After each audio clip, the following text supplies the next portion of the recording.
Never mind the animation. It's was quick and fun to make, and as I said earlier in the series, it's something I'm enjoying doing.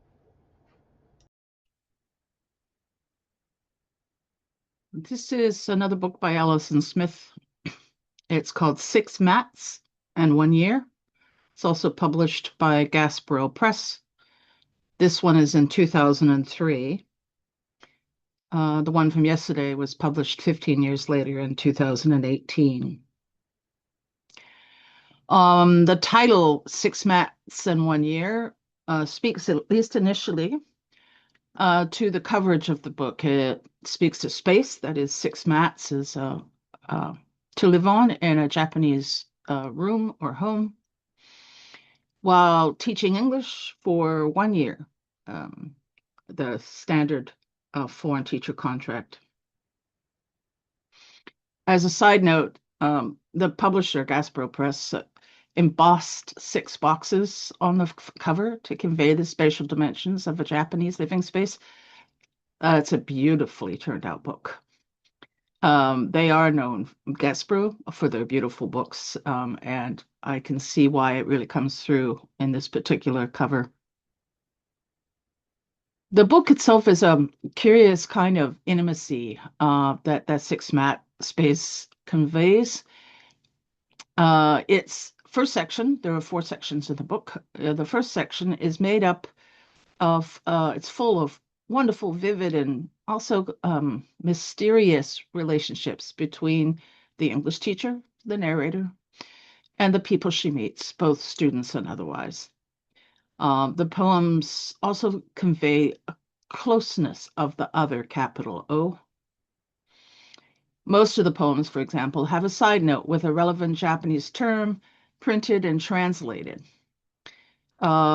It's really interesting to read. So it's like there's a little key, a little lock on the side of each one. It reminds me of one of those little brass locks with a key with a heart on the end of it, so that you turn in a little box that you're going to keep something.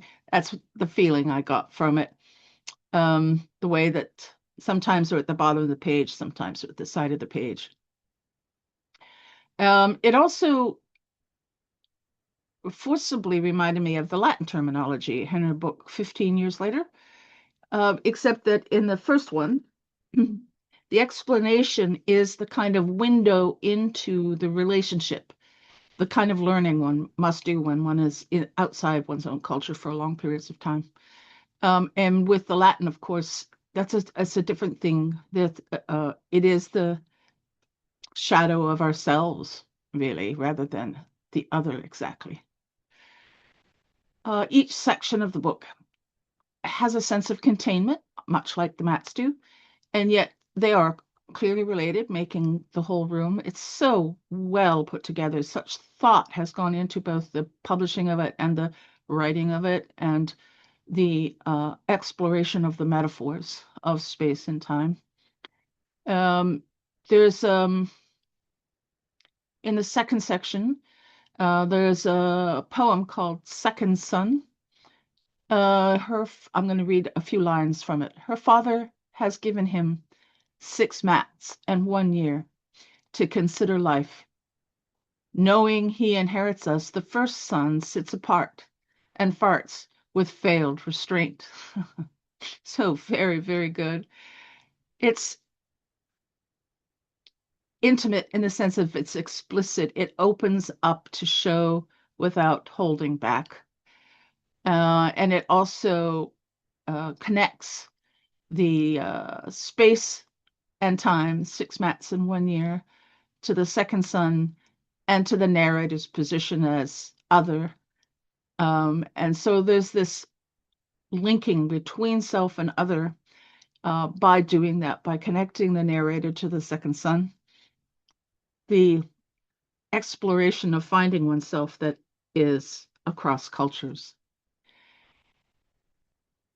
She's she's really quite a writer. The book exudes the same compassion and intelligence that is evident in This Kind of Thinking Does No Good, although this one, Six Mats in 1 Year, is more narrative.